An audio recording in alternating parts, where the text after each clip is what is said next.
5 পিসে 10 টাকা 2 টাকা। কি 2 টাকায় নাকি পিঠে এরকম হবে? साउथ कर्नाटक का मैसूर से आया हूँ। দেখি তো অজ্ঞান হয়ে যাই কিনা আমি।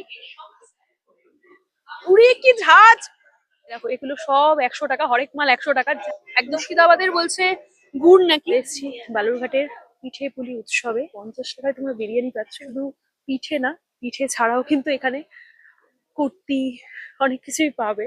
এই ঘর সাজানো জিনিসপত্র পাওয়া যাচ্ছে 20 টাকা। আপনারা নিজেরাই বানান পুরো? ফ্রাই পুলি। আচ্ছা মানে এটা কি ঝাল ঝাল হবে নাকি? ঝাল ঝাল, আচ্ছা। এটার প্রাইস কত রয়েছে? 5 টাকা পিস। এটা বিউলির ডালের রস ভরা, এটা নলেন গুড়, আর এটা হচ্ছে চিনির রস। এটা তোমার 5 পিসে 10 টাকা 2 টাকা।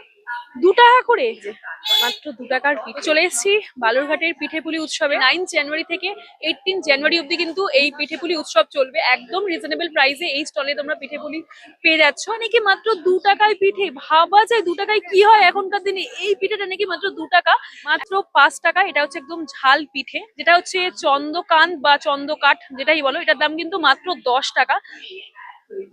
ভালো খেতে, ভিতরে একদম ভর্তি করে রস ঢুকেছে। 2 টাকার পিঠাটা জাস্ট ফাটাফাটি। আমি এতগুলো পিঠের স্টল ঘুরেছি, এখানকার এই স্টলটাতে কিন্তু একদম একদম রিজনেবল প্রাইসে পিঠে পাওয়া যাচ্ছে। যেরকম আমরা মিষ্টি খেয়ে থাকি, তো এটা দেখি কেমন টেস্ট। এই পিঠাটা অন্যরকম খেতে, লিটারালি মানে ফাটাফাটি খেতে এই পিঠাটা। পুরো মনে হচ্ছে না পিঠে খাচ্ছি না সন্দেশ খাচ্ছি, বুঝতেই পারছি না, হেভি টেস্ট। আর এটা হচ্ছে অ্যাকচুয়ালি চন্দ্রকলা টাইপের দেখতে, এটাও ভালো খেতে। মুর্শিদাবাদের একদম গুড় বলছেন, বেশ আমার তো ভালো লাগলো, সুন্দর একটা গন্ধ রয়েছে।